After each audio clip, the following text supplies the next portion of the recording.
The world has just introduced a new species, and they need to find human host families to adapt to life on Earth. A Japanese boy ends up hosting not one, not two, but three captivating monster girls. And let me tell you, these girls are exotic, attractive, and horny AF. Bear in mind, there's a strict rule against any hanky-panky between the different species. Isn't that intriguing? Welcome to Demihumans, where we're diving into the charming and hilarious world of Kimihito's everyday life with monster girls. This anime is adapted from a Japanese manga series by Ecchi, and while it does have some risque moments, rest assured we've filtered out all the naughty bits. A quick heads up, there are spoilers ahead, so consider yourself warned. Let's get right into it, shall we? In the previous episode, Kimihito found himself hosting not just one but two more monster girls. Before he knew it, they all ended up living under the same roof. In today's episode, our beloved Darling-Kun faces a whole new challenge. 3 challenges to be precise. Their names, Mia, Poppy, and Senvarishianis. It turns out each of them had their hearts set on becoming his wife. Now that's a sticky situation, especially since these liminal ladies are considerably stronger than our dear Darling-Kun. It seemed like he was on the verge of getting torn apart. But what's the deal with all this sudden talk of marriage? Honestly, it had me scratching my head too. But fortunately, they spilled the beans before I scratched myself to the bone. This all started in the episode's first scene, when Poppy and Centaurea were introduced in the previous episode. Mia, who had been living with Darling-Kun for some time, suddenly felt the need to reassert her position as his number one. I have to hand it to Mia for her initiative, if not her honesty. To stake her claim, she put on her teacher glasses, grabbed a whiteboard, and launched into a lesson about the interspecies bill. It started out reasonably enough, with Mia explaining that humans and liminals should coexist peacefully and not harm one another. Then she brought up the rule that homestay students like themselves couldn't leave the house without their host family. So far, so good, and she almost fooled Poppy with her lecture, but Centaurea? Well, not so much. Nevertheless, you can't blame Mia for trying. As the argument between Seri and Mia escalated, poor Poppy's brain got fried. And I mean that literally, and she sought refuge in the bath to cool down. And here's where things get a little Ecchi. Now I don't know about you, but Poppy looks like a kid even though she's technically an adult. So things get a bit awkward when Kimihito starts helping her put on a bathing suit.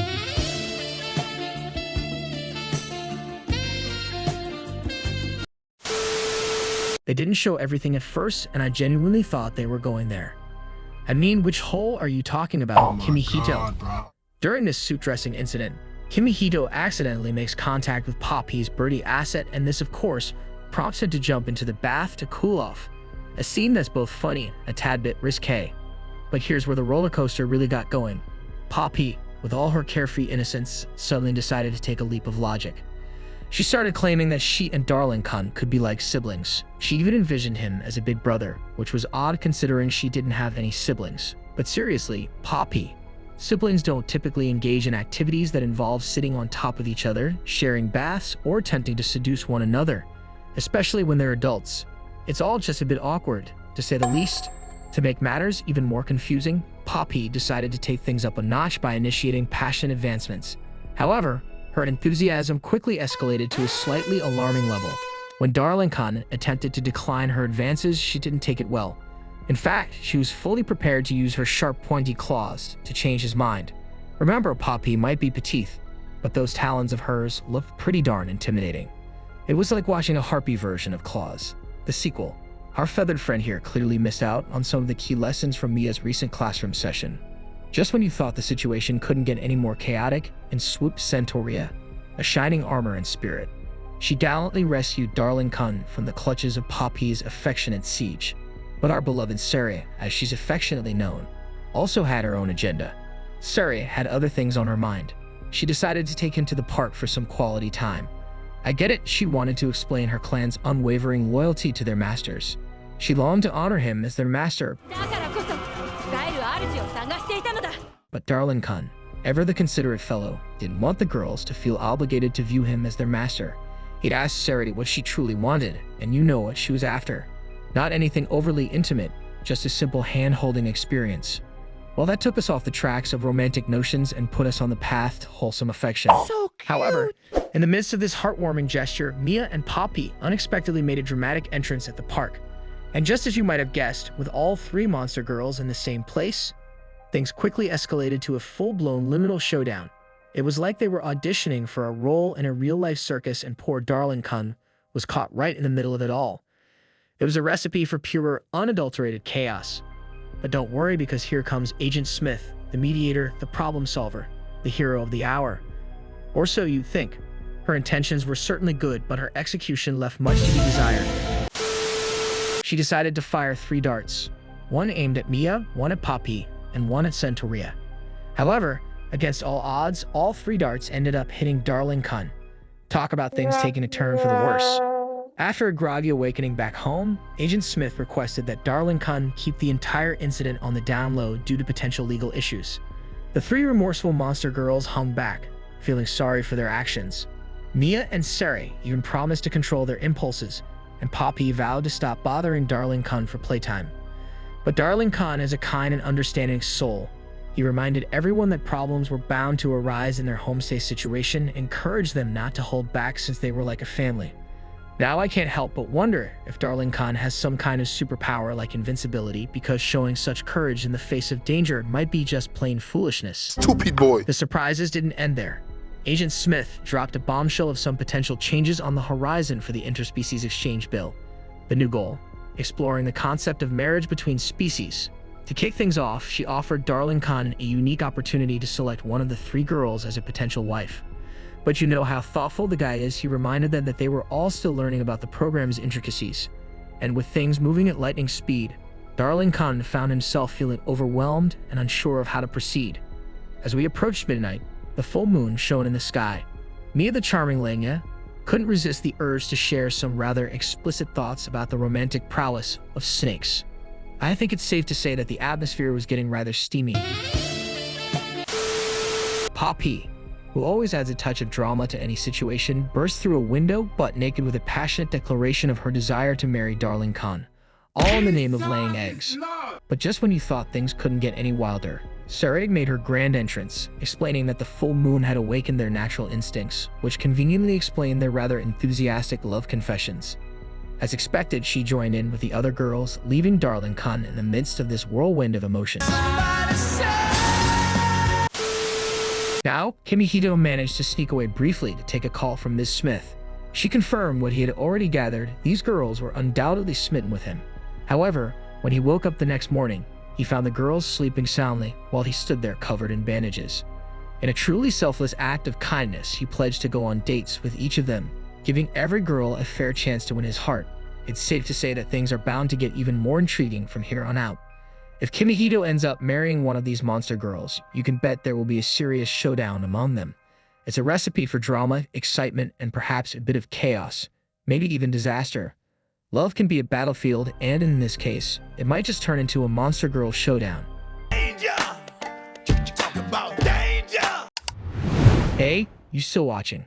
Make sure to subscribe and smash that like button for a regular dose of awesome anime content. Are you as excited as we are for the upcoming wedding bells? Who's your bet for Kimihito's future spouse? We won't spill the spoiler beans, but rest assured, you won't want to skip what's coming up. So hang tight and stick with us until this video wraps up. The adventure is ongoing, and it's bound to be a blast. But before we spill the beans on who might be the lucky bride for Kimihito, let's take a deeper dive into the episode we just witnessed. Once in a while, the anime monster Musume takes a break from his wild harem elements and shows a softer side. There's a sweet moment where Kimihito and Centaurea hold hands, even though it looks a bit strange due to Centaurea's horse-like lower body. Kimihito's speech after being shot by Smith adds to the charm of the show and reminds us of how wonderfully weird it is.